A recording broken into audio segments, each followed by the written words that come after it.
YouTube, F-MAN CRITIC Backhand. Well, today's the day I review one of the best parody movies of all time. I'm reviewing Spaceballs. Also, why? To celebrate the man who made it, to celebrate the sequel that's coming out next year, and to celebrate a person who's just turned 100 years old, the man who made it himself, Mel Brooks, who I personally just want to wish a happy birthday to, who, like, seriously, turning 100, that is awesome. I mean, like, you know, just want to say, wish you a happy birthday, Mel Brooks, and I hope people in the comments also wish you a happy birthday.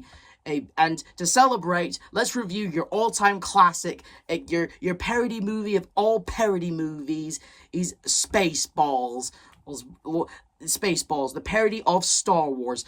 It did okay when it first came out. Critically, critics were mixed on it when it first came out, but it's grown over a huge following and ended up getting an animated series that not many people talk about, but, you know, and then 40 years later, we end up getting in Spaceballs, the new one. And like, yeah, I'm just saying, Spaceballs is just one of those absolute classic parody movies, alright? Like, it's not more on the sci-fi deal, it's more about, like, it's more like a story, like a fairy tale kind of deal, and, you know, and although they do parody Star Wars and other properties, it's still like, again, this movie, like, what can you say about it? It's the parody movie of all parody movies, okay? Like, seriously, like, having Mel Brooks play two different characters, and, like, having Rick Moranis play as the villain in the movie, being this movie's version of Darth Vader,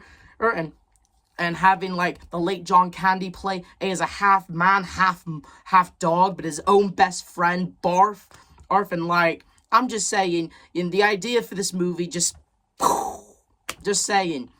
But what is this movie all about outside of parodying Star Wars? Well, I will certainly say this, though. In a galaxy a long time ago, basically, planet Spaceballs, also apparently President Scroob is a shitty leader. He may be played by an awesome actor and a comedic genius, but he's a shitty leader, known as President Screw, who's basically just ruined his own planet, and now he wants to steal air and oxygen from a planet called Planet Druidia, where the Princess Vespa is scheduled to get married to, get this, someone she doesn't really know, someone she doesn't really like, but she has to because because he's the only prince in the galaxy, but she runs away from her own wedding, And I should also probably talk about Rick Moranis as Dark Helmet. Now, Dark Helmet, I'm just saying, this might actually be the very only Rick Moranis movie I know where Rick Moranis plays as one of the villains. Normally, when you see Rick Moranis in other movies, normally you see him as the scrawny, like, you know, weak kind of, but good-hearted guy. I Seymour from Little Shop of Horrors, or Tolly from Ghostbusters. But in this movie, he plays as one of the villains. And let me just say this, though. He definitely has fun with the role. I especially love, like, when he puts on his helmet, his helmet has no filter on it. He's just doing a dark voice, and honestly, it's just awesome. Keep firing, assholes! But Dark Helmet's plan is to basically kidnap Princess Vespa and then use her against her father to get the code over on the planet's airfield, so that way they can steal all the air from Planet Druidia, so they can, you know, use it to save Planet Spaceballs and also destroy Planet Druidia. Everybody got that? But we also get introduced to our heroes of the movie, Lone Star and Barf. And I gotta say, I absolutely love Lone Star's ship. I mean, an RV that also counts as a spaceship, that is absolutely genius, that is. I wish I had that ship, honestly, because it looks awesome on the outside, and on the inside, again, looks awesome. I'm just saying, you know, whoever came up with the idea of Lone Star's ship basically being an RV spaceship is a freaking genius. Mel Brooks, I bet that was you. I'm just saying, I freaking love Lone Star's ship, alright? And, like, Lone Star, basically, he gets a threat from Pizza the Hut.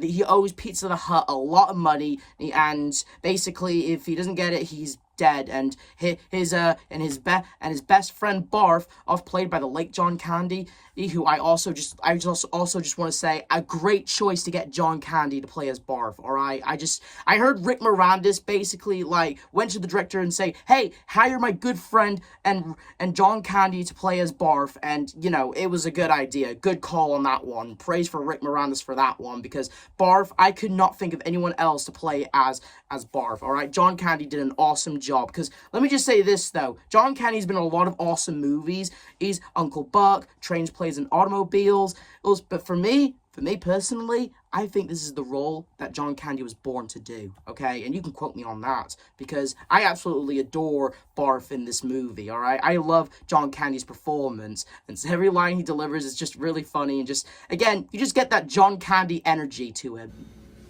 Funny. She doesn't look Jewish. But Princess Vespa, since she's basically a rich princess and running away from her royal duties, she's almost getting kidnapped by Dark Helmet, and she calls her daddy to save her.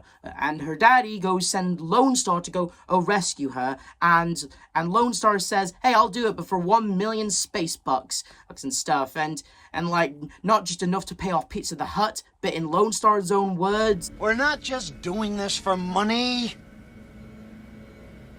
We're doing it for a shitload of money. Oh, you're right. And when you're right, you're right.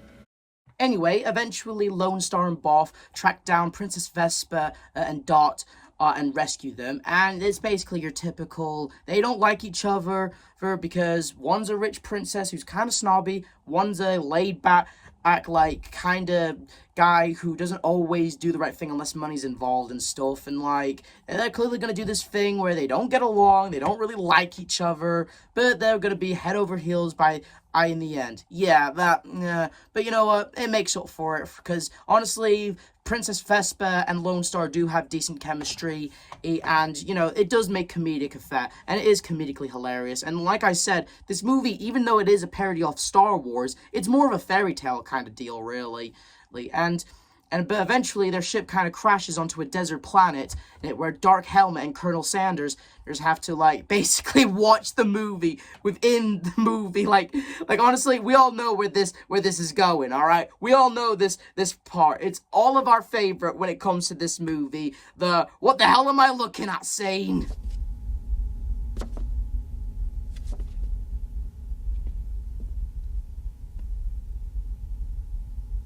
What the hell am I looking at? When does this happen in the movie? Now. You're looking at now, sir. Everything that happens now is happening now. What happened to then? We passed then. When? Just now. We're at now. Go back to then. When? Now. Now? Now. I can't. Why? We missed it. When? Just now.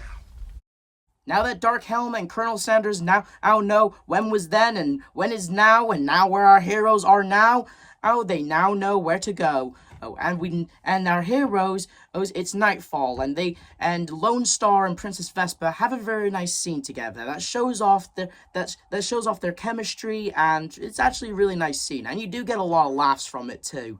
And we learn a bit about Lone Star. Turns out Lone Star doesn't know where he's from originally. He doesn't know, like, where his planet is from, who his actual family is. He had a necklace that has a strange foreign language on it, but he can never understand what it means. He tried to take it to very wise souls, but no one can understand what his necklace means. Oh well. The next day arrives, and just when our heroes are about to be dry as bones, the Dinklers show up and take them to our movie's version of Master Yoda, played by Mel Brooks himself, Yogurt the all-knowing, Yogurt the wise, Yogurt the all-powerful. But Yogurt, he doesn't want to make a fuss, so he's just plain Yogurt. And let me just say this though, Mel Brooks may have done an awesome job as President Scrooge, but honestly, we all love him as Yogurt. We all love him as Yogurt. And another thing I want to point out, actually, George Lucas said he'd give his blessing about this movie if there was no actual or merchandise around this movie, right? Just so people wouldn't mistaken Star Wars for Spaceballs merchandise. I said, so fine, that's a fair point, but they do make a joke about it, and we all know, that when it came to this movie, we all remember the merchandising, and where Yogurt shows them all Spaceballs merchandising like Spaceballs the coloring book, Spaceballs the lunchbox, and my personal favorite, Spaceballs the flamethrower, and Spaceballs the doll. And honestly, George Lucas, how could you, man? Come on! I know he didn't want people to mistake getting freaking Star Wars merchandise with Spaceballs merchandise, but come on, man! I would have killed for a Spaceballs flamethrower or a Spaceballs doll, whichever would have worked for me personally, man. And Yogurt doesn't just show them the movies should have been its actual merchandise. He also shows Lone Star a very powerful old entity, a very powerful power, more powerful than the Force, the Schwartz, and in the form of a ring, and he gives it to Lone Star. And just when they're about to camp out for the night, that's when and I also love it that when they're trying to, when Dark Helmet, I love the outfit that he's wearing. It's an oversized helmet that matches like a sand-themed outfit and stuff. Like, that's pretty damn funny, okay? And then eventually he finds out and we all find out that Dark Helmet, he hates yogurt.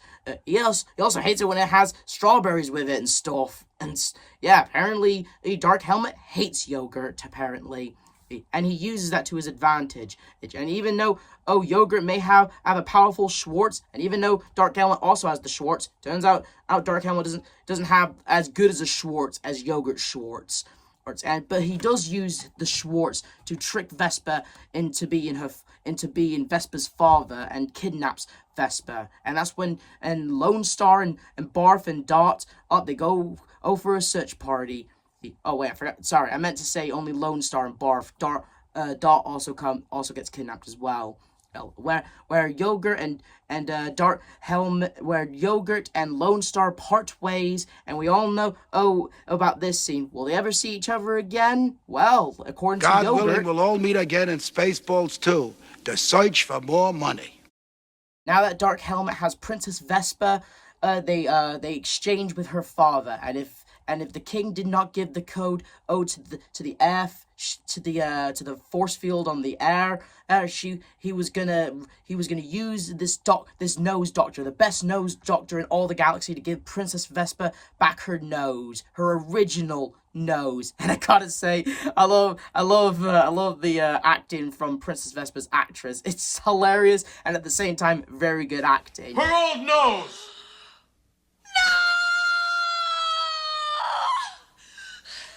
Where did you get that?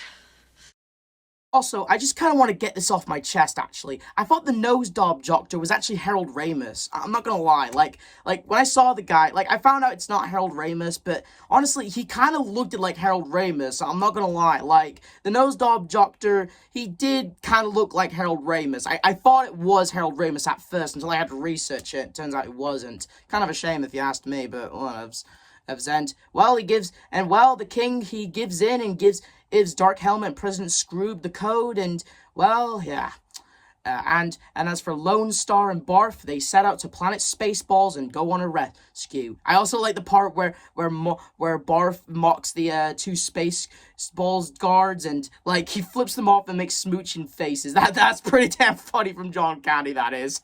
I love that. They go in and disguise, and they find Princess Vespa, or more specifically, her very good singing voice. And we get ourselves an epic and hilarious fight scene. And we get this scene where Princess Vespa kind of kicks ass. Word of advice, never shoot Princess Vespa's hair. She may say she doesn't like guns, but the second you shoot her hair, all bets are off. My hair! He shot my hair! Son of a bitch!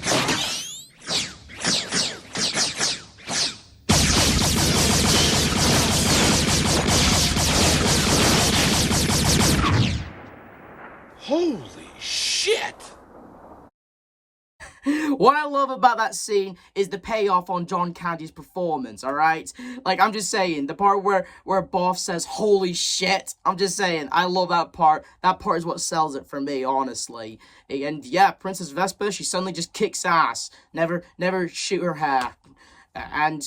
But it's not all win-win at the end, since Dark Helmet and Planet and President Scroob now have the codes. They're going to suck all the air out of Planet Druidia, and it's and they turn their giant ship into a giant maid, and honestly, it's pretty damn funny. Like, seriously, the way this thing transforms into a giant maid with a vacuum, like, and it sucks in the planet, and like, I'm just saying, it's pretty damn funny. And Rick Moranis and Mel Brooks, that this also sells it as well. Suck! And just when you think Planet Druidia, all hope is lost because it's losing its air, thankfully Lone Star has the ring of the Schwartz and uses it to make, instead of the maid sucking, now she's blows all the air back into the planet, and it isn't over yet. They have to go to that ship and destroy it. It's Star Wars style. Oh, okay, not Star Wars style, but you get the point. They go on to the ship. Ip and Rick Moranis and Dark Helmet and Lone Star have a massive fight. But like I said, it wouldn't be a classic Star Wars or his parody movie if they didn't do another thing that parodies Star Wars. Before you die, there is something you should know about us, Lone Star. What?